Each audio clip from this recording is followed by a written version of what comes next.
Key Heart here. Just want to do another pregnancy video. As you can see, I'm 28 weeks pregnant.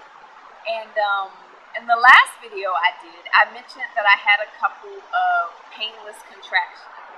So whenever I say that, people are always like, oh my God, how in the world during labor and birth did you have a painless contraction? Well, let me explain. So most of the contractions I experienced,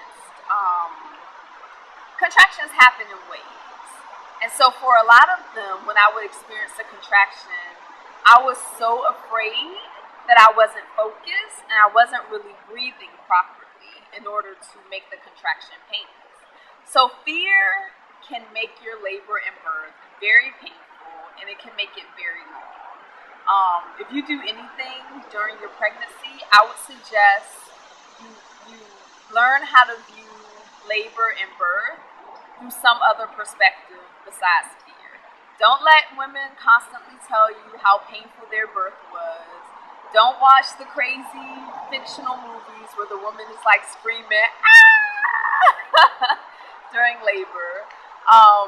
It's really important during pregnancy to retrain yourself not to see labor and birth as only a painful experience, because that's just going to increase your fear, and when that day comes, fear can totally transform your body. I mean, I never understood the mind-body connection as much as I did, as much as I learned when I was in labor and when I was in birth, going through that experience of birthing my daughter. So anyway, back to the contraction. So the wave of a contraction really happens like this. Like it moves in really slowly, and when the contraction's here, it's about a 2 as far as pain. At least this was my experience. And then the contraction starts to gradually increase until it reaches its peak.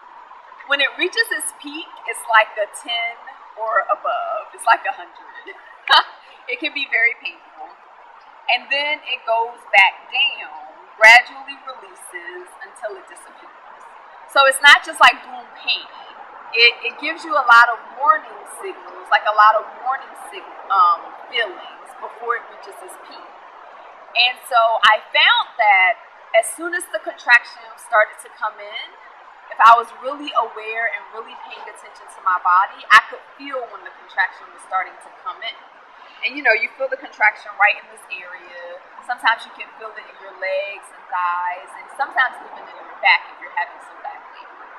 So when I was focused and in tune with my body, I could feel the contraction come in. So if I started breathing while the contraction came in, so you start to take a really deep inhale.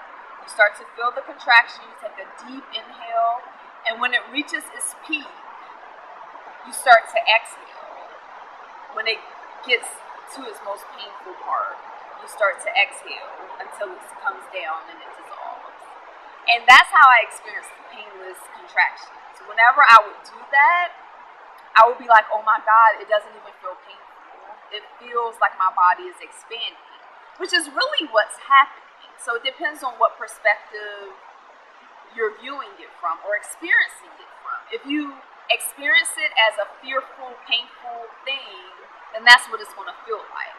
But if you try to imagine that really your body is just opening for labor and birth, to birth your child, then I think it's totally possible to experience a painless labor. So again, you want to take a deep inhale and you want to try to concentrate the breath into your abdomen and your womb area. You take a deep inhale and expand your belly. So you go and just let your belly expand. Let it come out. Hold the breath for a couple of seconds and then release. And instead of being afraid when the contraction starts, if you could breathe and do that breathing exercise instead, then it'll help you manage your contractions a lot better. It'll help you manage your fear and everything. Now, the key to this is you have to be in tune. If you're in the hospital and it's noisy and nurses are running in and out and doctors are coming in and out, and you have like 5 family and friends in the room with you and you're talking and you know, you're doing all these things to distract yourself, then you're not really going to be able to practice this. So that's one of the reasons I opted for home birth with my first child. I ended up laboring mostly at home, but then I did get transferred to the hospital. So I'm a huge advocate of making sure you're in a peaceful place where you could really practice this and be in tune with your body. So you want to breathe in slowly, hold the breath, and then exhale.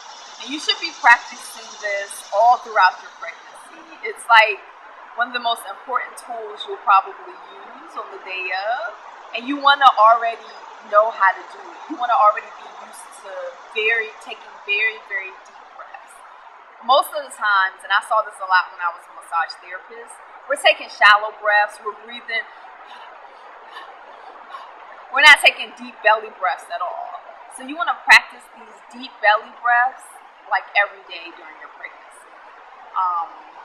When you do them, you can do them first thing in the morning, you can do them right before you go to bed. But the key is to practice it so that by the time you get to the day of your labor and birth, you're like an expert. You can do it like that. You don't even have to think about it. So that would be one of my greatest tips for having a painless contraction.